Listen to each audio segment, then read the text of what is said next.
요한계시록 2장 18절 말씀부터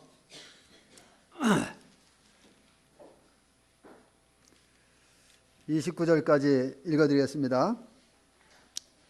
두아디라 교회의 사자에게 편지하라. 그 눈이 불꽃 같고 그 발이 빛난 주석과 같은 하나님의 아들이 이르시되, 내가 네 사업과 사랑과 믿음과 성김과 인내를 아노니 네 나중 행위가 처음 것보다 많도다. 그러나 네게 책망할 일이 있노라. 자칭 선지자라는 여자 이세벨을 네가 용납함이니 그가 내 종들을 가르쳐 꾀어 행음하게 하고 우상의 제물을 먹게 하는도다. 또 내가 그에게 회개할 기회를 주었으되 자기의 음행을 회개하고자 하지 아니하는도다. 볼지어다 내가 그를 침상에 던질 터이요 또 그와 더불어 간음하는 자들도 만일 그의 행위를 회개하지 아니하면 큰 환난 가운데 던지고 또 내가 사망으로 그의 자녀를 죽이리니 모든 교회가 나를 사람의 뜻과 마음을 살피는 자인 줄을 알리라. 내가 너희 각 사람의 행위대로 갚아주리라. 두아디라에 남아있어 이 교훈을 받지 아니하고 소위 사탄의 깊은 것을 알지 못하는 너희에게 말하노니 다른 짐으로 너희에게 지울 것은 없노라. 다만 너희에게 있는 것을 내가 올 때까지 굳게 잡으라. 이기는 자와 끝까지 내 일을 지키는 그에게 만국을 다스리는 권세를 주리니 그가 철장을 가지고 그들을 다스려 질그릇 깨트리는 것과 같이 하리라. 나도 내 아버지께 받은 것이 그러하니라. 내가 또 그에게 새벽별을 주리라. 귀 있는 자는 성령이 교대로 하시는 말씀을 들을지어다.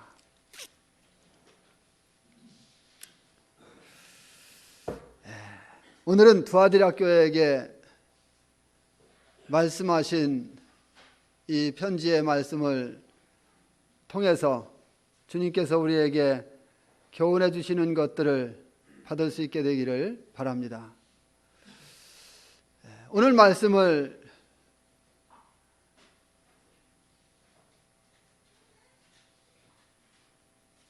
준비하면서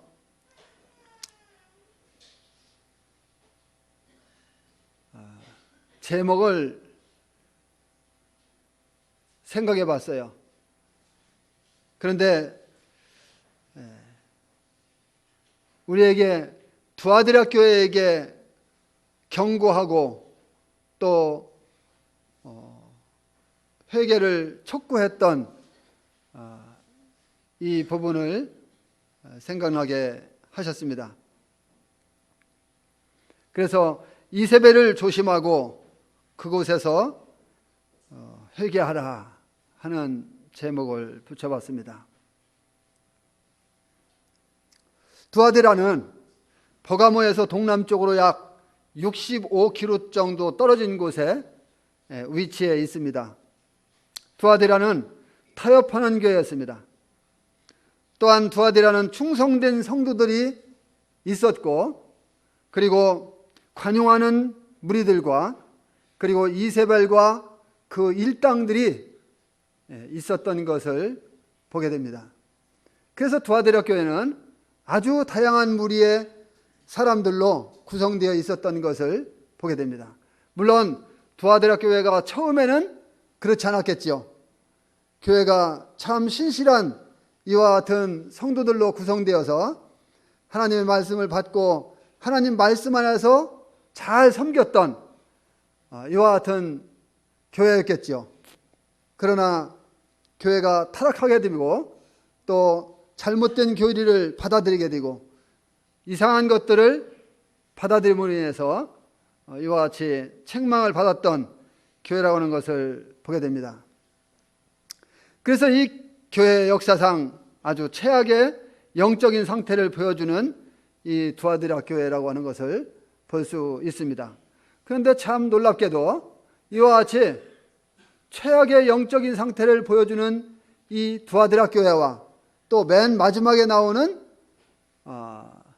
라오디게아 교회, 이 두 교회에게 쓴 서신이 다른 교회에 쓴 서신들보다 가장 문장이 길다고 하는 것입니다. 성도님들이 한번 나중에 읽어보시면 알 수 있습니다마는 이 두 교회에게 쓴 서신이 가장 긴 문장을 쓰셔서 남기셨습니다. 두아디라 교회는 계속해서 제사를 드린다는 뜻이 있습니다. 이것은 미사를 의미하는 것인데요. 바로 두아디라 교회가 미사하면 어디에서 나옵니까? 천주교회에서 나오는 말이죠. 그래서 두아디라 교회가 천주교, 즉 로마 카톨릭 교회에서부터 교로부터 완전히 장악되고 당시의 교황으로 말미암아 이 두아디라 교회가 얼마나 많은 핍박을 받고 또 어려움을 겪었는가, 또 거기에서 많은 사람들이 얼마나 잘못된 길로 갔는가 하는 것을 알 수 있게 해주는 교회입니다. 이 두아디라 교회는 사도 바울이 2차 전도여행 때 빌립보에서 복음을 듣고 믿게 된 이 두아디라가 고향인 루디아라고 하는 사람 있죠? 사도행전 16장에 보면은 루디아라고 하는 사람이 나옵니다. 루디아가 사도 바울에게로부터 복음을 듣고 그리고 그의 가정이 믿고 침례를 받고 그리고 사도 바울과 디모데와 누가와 실라와 이와 같은 사람들에게 나를 예수 믿는 자로 알거든 우리 집에 와서 거하라 했던 것을 우리는 사도행전 16장 말씀을 통해서 볼 수 있는데요. 바로 두아디라 교회가 루디아를 통해서 세워진 이와 같은 교회가 아니겠는가 하는 것을 생각하게 됩니다. 루디아는 두아디라가 고향입니다. 루디아는 자주옥감 장수였습니다. 당시에 성경에 나오는 대로 자주옥감 장수라고 말하고 있죠. 사도행전 16장에서 1절부터인가 읽어보면 나옵니다. 그래서 이 두아디라 교회는 바로 루디아, 아주 신실한 주님을 사랑한 이 루디아를 통해서 이 두아디라의 교회가 세워졌다 하는 것을 생각해 볼 수 있습니다. 두아디라는 버가모 서머나 사대를 연결하는 이 큰 도로가 갈라지는 이와 같은 곳에 위치해 있는 아주 지형적으로도 상당히 좋은 이와 같은 지역에 자리 잡고 있었던 것을 볼 수가 있습니다. 주님께서는 두아디라 교회에게 자신을 전사의 복장을 한 하나님의 아들로 여기에 소개하고 있는 것을 볼 수가 있습니다. 두아디라 교회에게 하나님의 아들로 소개했다고 하는 것은 참 의미가 있는 말이에요. 이기는 자에 대한 약속은 두아디라 교회가 잃어버린 것, 즉 만국을 다스리는 권세를 주겠다고 하는, 두아디라 교회는 역사를 보게 되면요, 두아디라 교회는 두아디라 지역은 나라 그 지역을 잃어버린 상태였었어요. 로마에게 넘어갔죠. 이와 같은 상태에서 이기는 자에게는 만국을 다스리는 권세를 주겠다. 하나님께서, 우리 주님께서 아주 의미 있는 말씀을 하신 거예요.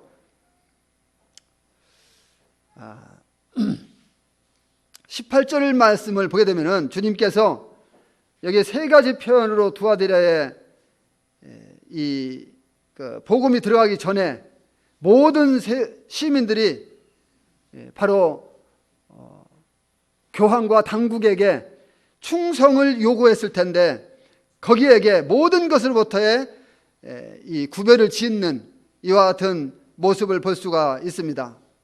주님은 자신을 그래서 무소부재하고 전지하고 전능한 자라고 자인 것을 말씀하고 있는 것을 볼 수가 있습니다. 그 첫째로는요, 하나님의 아들입니다. 두아디라에서 이 우상 숭배하는 이와 같은 일들이 성행했었는데요. 그 숭배하는 신 중에는 태양신이 있었는데 그들의 숭배하는 그 태양은 그들의 눈을 어둡게 하고 시게 하고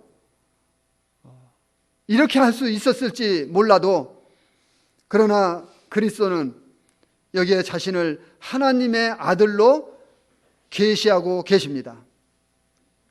당시 로마가 즐겨 부르던 마리아의 아들이 아니라 마리아의 품에 안겨있는 유약한 어린아이가 아니라 하나님의 아들로 소개한 것입니다.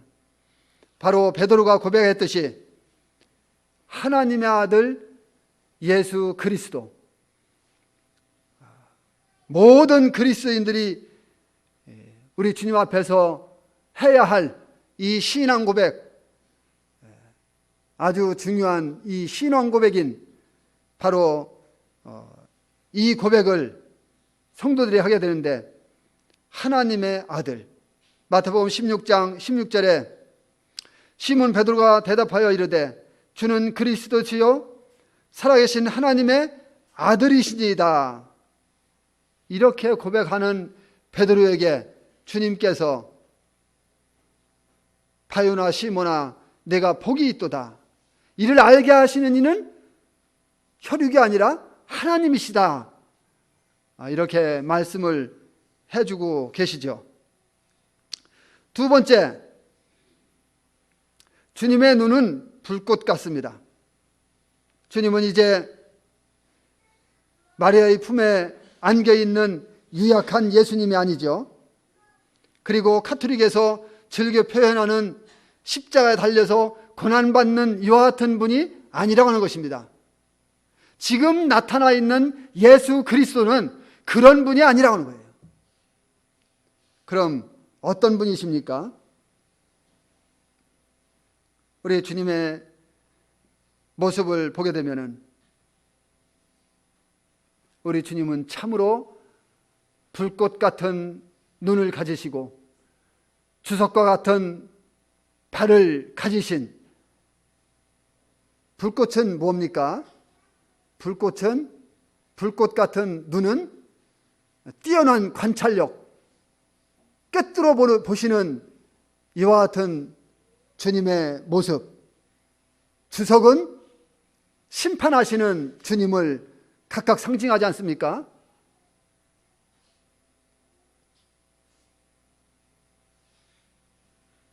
카톨릭은 예수 그리스도 대신 여자를 높인 아주 부패한 조직인 바, 예수 그리스도의 눈은 그 우상숭배적인 의식과 진리의 왜곡을 계속해서 감찰하고 계시는 분이십니다. 모든 것이 감찰하시는 그리스도의 불꽃 같은 눈에 의해서 샅샅이 드러나지 않을 것이 없다고 하는 것입니다. 세 번째, 그 발이 빛난 주석과 같다고 말씀하십니다. 풀무로 연단된, 단련된 이 주석과 같이 빛나는 주님의 발은 언제든지 이 기독교를 모방하는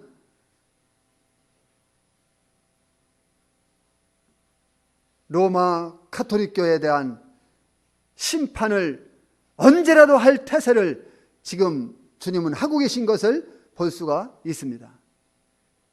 그렇죠. 우리 주님은 분명하게 심판할 것입니다.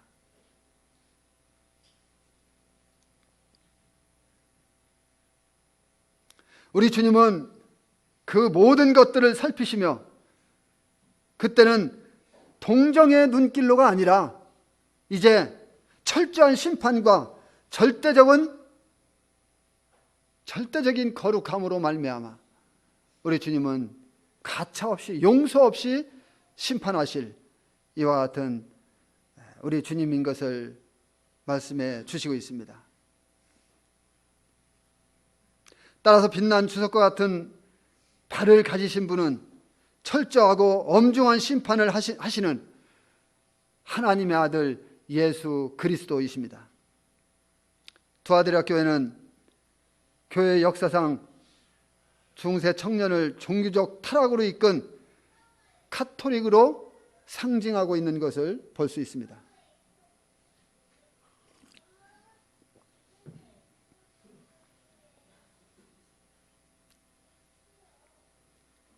(2장 19절을) 보게 되면 두아드라 교회는 여러 가지 활동과 장점들이 있었던 것을 볼 수 있습니다. 그리스도께서는 5가지 항목을 말씀하셨습니다. 내 사업과 사랑과 믿음과 섬김과 인내, 이 5가지를 말씀하셨죠. 내 나중 행위가 처음 것보다 많다고 하신 것은 시간이 흘러가면서 모든 것이 식어지는 것이 자연스러운 것이지만 그들의 행위는 성령의 역사의 증거를 더 많이 보여주고 있다는 것을 여기에서 강조해주고 있는 것이라고 말씀을 하고 있다고 생각이 되어집니다. 하나님께서 그리스도 안에서 성령과 말씀으로 역사하실 때 그 결과는 무엇입니까? 사랑과 믿음인 것입니다. 그리고 그 뒤에 따르는 성도들의 삶은 바로 섬김과 인내라고 하는 것입니다. 바로 섬김과 인내가 나타난다고 할 때 거기에 성령으로 말미암아 나타나는 성도들의 삶이 있다고 하는 것이죠. 두아드라 교회 성도들이 바로 그런 성도들이 있었어요. 그러니까 이세벨에게 꾀임당한 무리들이 있었고, 그리고 이세벨이 들어오는 것을 용납하는 사람들이 있었고, 그리고 그와 같은 것들에게 전혀 관여하지 않고 하나님의 말씀을 꿋꿋하게 지켜나가면서 하나님 말씀 안에서 흔들림이 없는 이와 같은 가운데 있었던 이와 같은 성도들이 있었다고 하는 것이죠.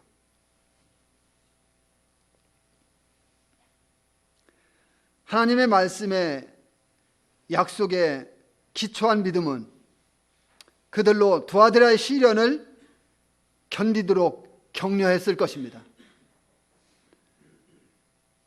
그들에게 하나님께서 약속하신 그 편지 내용의 놀라운 이 약속의 말씀을 그들이 읽어볼 때에 그 말씀의 그 약속이 얼마나 그들로 하여금 큰 격려를 줬겠습니까? 그리고 사랑과 믿음에 의해서 성도들의 활동은 점점 더 증대해졌을 것입니다. 왜 그럴까요? 성도들이 힘을 받거든요.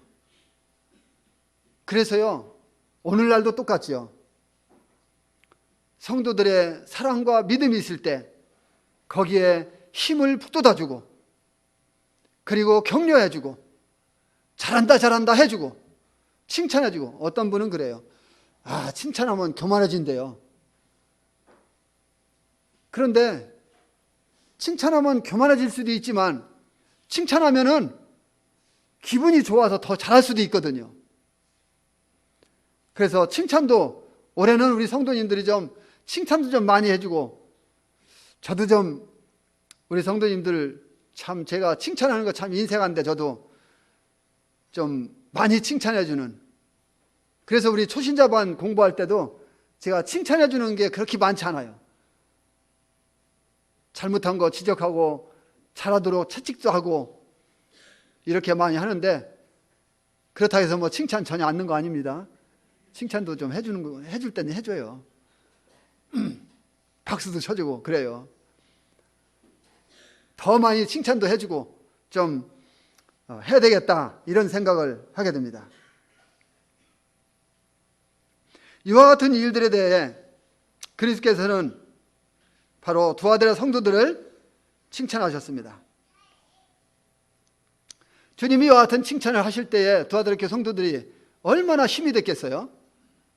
거기에 얼마나 큰 격려가 됐겠어요?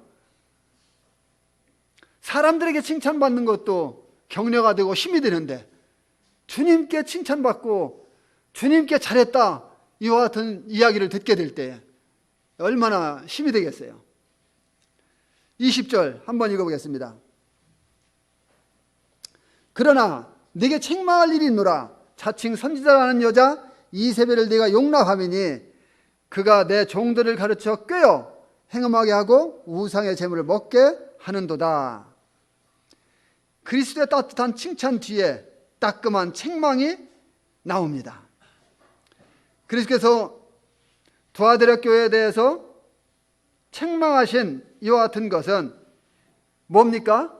이세벨을 네가 용납했다고 하는 것입니다. 이세벨을 네가 용납했다. 그리스도의 책망의 핵심은 이 여자가 교회 안에 들어오도록 했다는 것입니다. 이게 얼마나 잘못된 것이냐는 거예요.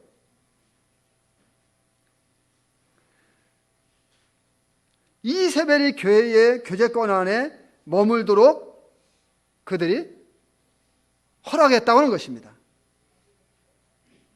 이세벨을 네가 용납함이니 이것은 단순히 받아들였을 뿐만 아니라 친절을 베풀었다는 것을 암시하는 것입니다. 그러니까 그녀가 머무는 것을 교회가 반겼다고 하는 것이죠.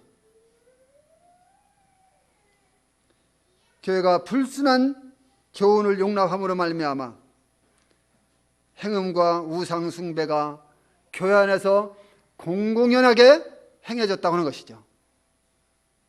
하나님께서 이와 같은 일들을 보고 두아드라 교회에 대해서 책망을 안 할 수가 없었겠죠. 그리고 회개를 촉구하지 않을 수가 없었겠죠.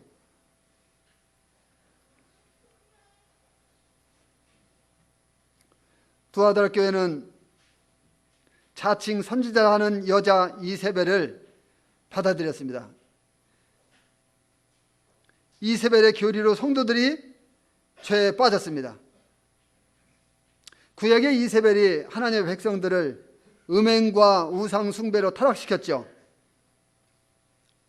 그렇듯이 이 여자 역시 성도들에게 음행이나 우상 숭배를 하게 하고 우상의 제물을 먹도록 꾀했던 거예요. 21절에 그리스도께서 이세벨에게 회개할 것을 말씀하시고 그에게 회개하라고 촉구하십니다. 기회를 주시는 거예요. 회개하라고 기회를 주신 거예요. 그렇지만 그는 여전히 회개하기를 거절하는 것을 봅니다. 여기서 말하는 음행은 영적 간음을 말하는 것이죠. 영적 간음. 참 무서운 거예요.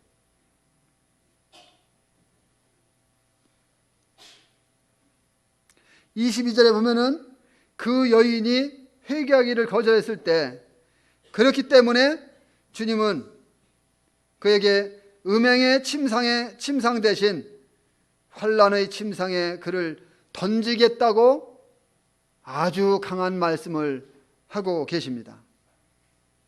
또한 그로 더불어 음행하는 이와 같은 자들도 그 여자와의 관계를 끊고 그 행실에서 떠나지 않는다면 큰 환난의 침상에 던지겠다고 말씀을 하십니다. 그제서야 그렇게 하고 나면 그제서야 이제 교회는 주님께서 모든 것을 다 알고 계시는 분이구나, 알지 못하시는 것이 하나도 없는 분이시구나 하는 것을 이 교회는 알게 되고, 그리고 우리 주님은 사람의 뜻과 마음을 살피시며 각 사람의 행위대로 갚아주시는 분이시구나 하는 것을 깨닫게 될 것이라고 하는 것입니다. 여기 각 사람이라고 하는 것은 개별적인 책임과 상급을 말하는 거죠. 우리 각각의 모든 사람들은, 나를 포함해서 우리 성도님들이 각각 다 주님을 섬기는 그 과정 속에 책임이 다 있고, 그리고 어떻게 섬겼느냐에 따라서는 하나님께서 각각에게 다 거기에 상급을 주시겠다고 말씀하고 있는 것입니다. 그래서 각 사람마다 그들이 쌓아놓은 것을 그리스도께로부터 그날에 받게 될 것입니다. 우리는 그래서 이 땅에서 각각 상급을 쌓는 이와 같은 삶을 살고 있는 거예요.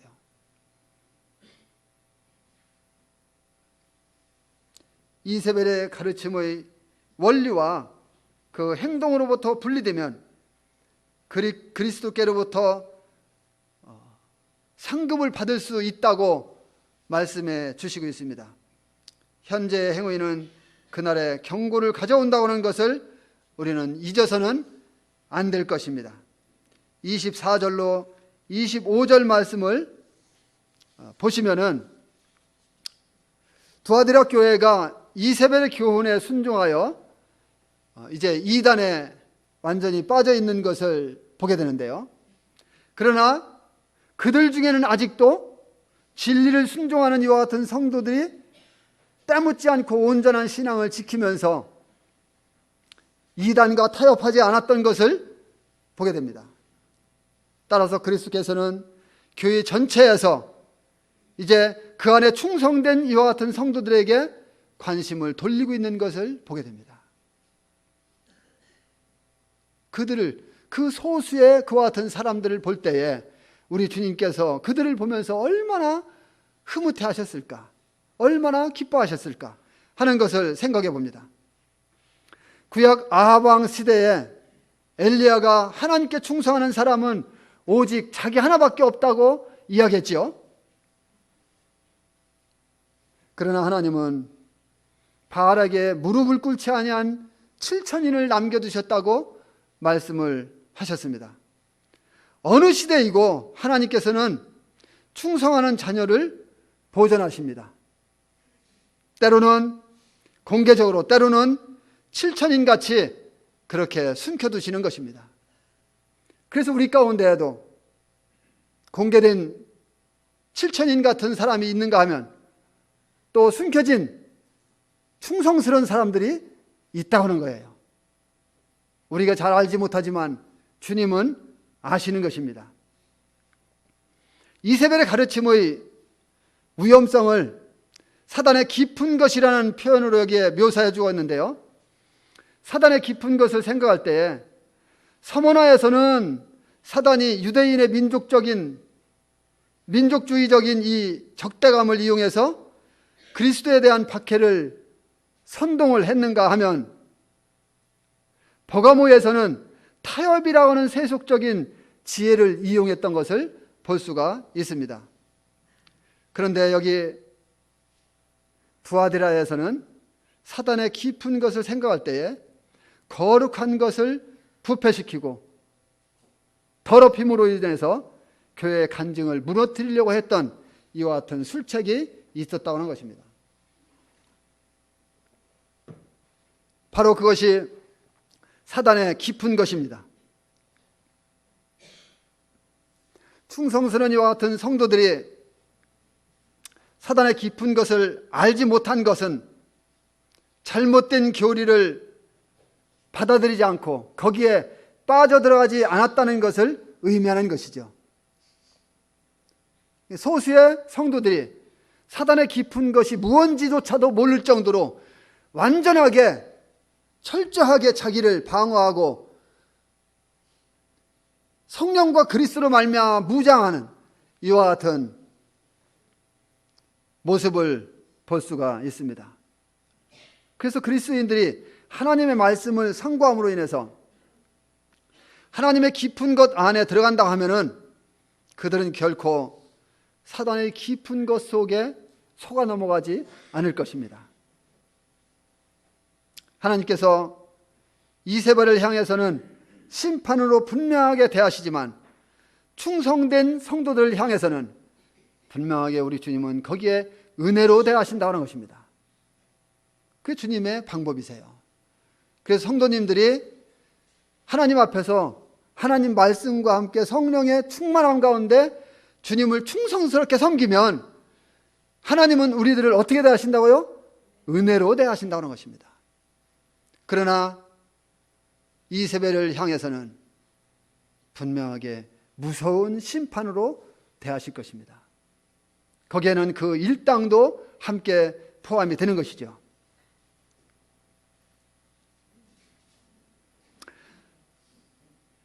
그리고 다른 짐으로는 너희에게 지울 것이 없노라. 얼마나 감사한 일입니까? 그리스도께서는 그들에게 짐을 더하고자 하지 않으셨습니다.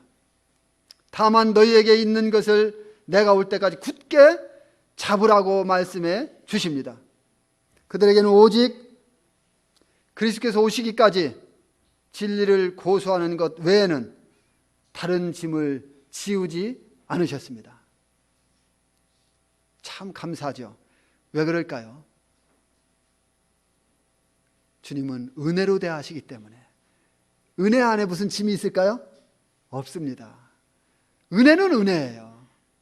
그래서 우리는 은혜로 사는 거예요. 우리 어떤 자매님의 인터넷 가명 은혜로 산다 해놨지요? 닉네임? 네, 닉네임. 뭐 내가 잘 알질 못하지만 그런 것 같아요. 은혜로 삽니다. 얼마나 좋아요. 은혜로 살지 우리는. 주님은 우리에게 이렇게 은혜로 대하시는 것이에요.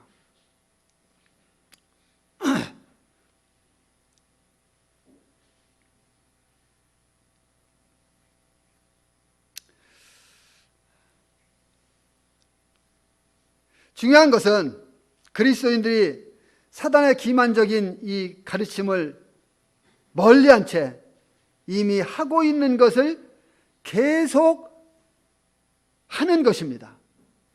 이미 하고 있는 게 뭐예요? 이미 하고 있는 것은 그리스도께서 우리에게 이미 19절에서 칭찬하신 것을 말씀하고 있는 것이요. 그것은 다른 사람들을 섬긴 것과 거짓 가르침의 성격에 대한 통찰력을 가지고 있는 것을 말하는 것이죠. 그래서 다른 사람들에 대해서는 섬기고 사랑을 베풀고 믿음을 가지고 있고 인내하고 이와 같은 일들이 지속적이지만 거짓 가르침에 대해서는 거기에 통찰력을 가지고 경계하고 이렇게 하는 것.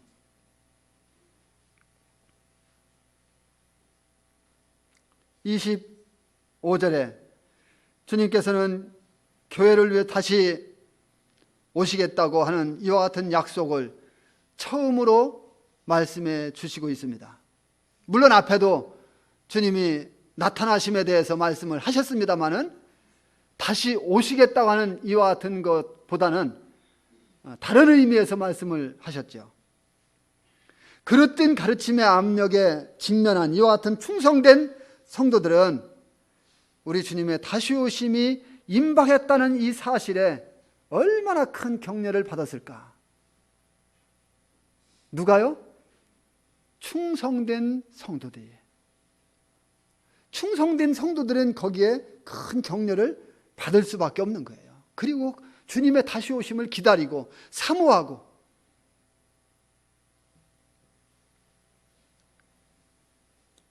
26절로 28절을 시간이 넘었기 때문에 제가 읽지 않고 말씀드리기를 원합니다. 이기는 자에게는 만국을 다스리는 권세라고 하는 이 상급이 주어집니다. 이기는 자에 대한 두 가지 묘사에 있어서 내가 주리라는 이와 같은 반복된 말씀으로 나타난 그리스도의 두 가지 약속이 나오는데요. 첫째가 뭡니까? 만국을 다스리는 권세를 주겠다. 권세는 이기는 자가 천년 왕국 때 그리스도와 함께 다스리는 것을 말씀하고 있죠. 시편 2편 9절을 말씀해서 내가 철장으로 그들을 깨트리며 질그릇같이 부수리라고 주님 말씀하고 있는 것을 볼 수가 있습니다. 교회 시대의 이기는 자들을 포함해서 성도들은 그리스도께서 만왕의 왕이요 만주의 주로 나타나시는 이와 같은 순간에 우리들도 거기에 함께 나타난다고 하는 것입니다.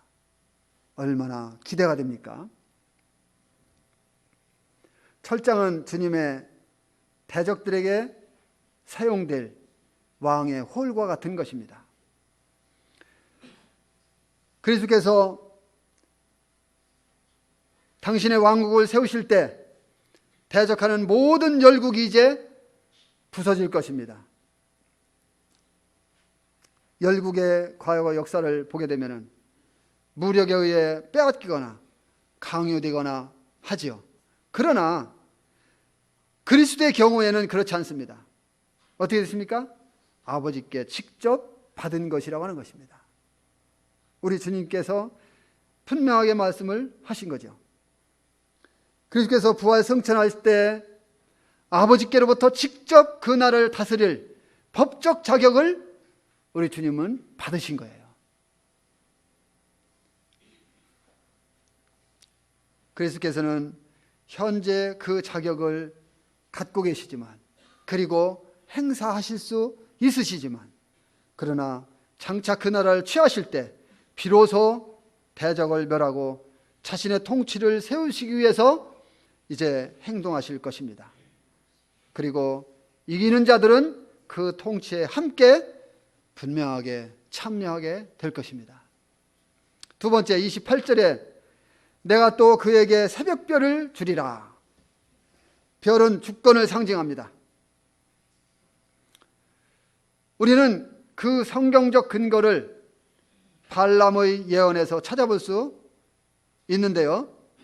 민수기 24장 17절을 보게 되면 나중에 한번 우리 성도님들이 찾아볼 수 있게 되기를 바랍니다. 한 별이 누구에게서 나온다 했습니까? 야곱에게서 나온다겠죠. 한 별이 야곱에게서 나올 것이요 라고 말씀을 해주셨습니다. 이것은 왕국과 관련된 메시아 약속과도 관련이 있는 말씀입니다. 계시록이 22장 16절에서 주님은 말씀하시기를 나는 광명한 새벽별이라고 말씀을 하셨어요. 새벽별은요, 언제 떠오릅니까? 해가 떠오르기 전 빛을 비추는 바로 여명의 선구자라고 하는 것입니다. 영적인 어두움이 덮을 때 갑작스레 주님께서 오시게 될 것입니다.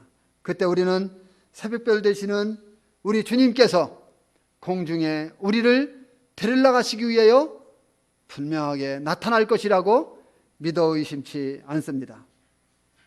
따라서 환난 중에 있는 신자들은 왕국의 설립과 주님과 함께 다스릴 것을 바라보는 이와 같은 격려 속에 주님께로부터 놀라운 큰 격려를 받게 될 것입니다. 새벽별이 태양이 떠오르기 전에 하늘에 나타나듯이 우리 주님께서는 의의 태양으로 세상을 다스리기 위해서 오시기에 앞서 분명하게 주님의 교회를 하늘로 데리러 가시기 위해서 새벽별로 나타나실 것입니다. 29절을 보게 되면요, 성경을 자세히 보면은 앞에 나오는 에베소, 서머나 버가모 교회가 있는데 이 세 교회에게는 귀 있는 자를 주님이 먼저 말씀하시고, 그리고 뒤에 이기는 자를 말씀하셨는데, 이 두아디라 교회부터 뒤에 나오는 교회들에게는 그것을 바꿔서 말씀을 하셨어요. 그런데 모리스라는 사람이 말하기를 이 서신을 기점으로 해서 이기는 자에게만 성령이 교회들에게 하시는 말씀을 듣기를 원하시는지도 모른다.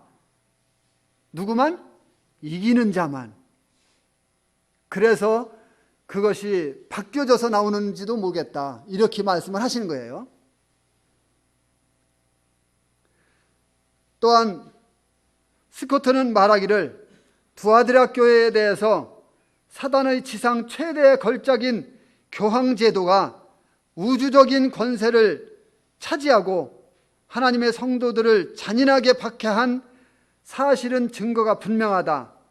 교황의 잔악한 통치는 중세를 도덕적 특성에서 흑암으로 뒤덮었으며 교황제도의 해독은 미치지 않은 것이 없다고 스코트는 말했습니다. 이 두아디라 교회 시대가 이렇게 정말 많은 영적인 어려움을 겪은 교회, 이런 교회로 나타나 있습니다. 우리는 이 말씀을 집에서 더 한번 자세히 상고하면서 우리가 받을 수 있는 교훈들을 받고 어떻게 하면 주님을 더 잘 섬길 수 있는가를 생각하면서 신앙생활 할 수 있었으면 좋겠습니다. 조금 제가 말씀을 늦게 시작하는 것만큼 좀 늦게 끝났는데 오늘 첫날이기 때문에 제가 30분 딱 되면 끝나려고 했었거든요. 연초부터 이렇게 돼서 죄송합니다.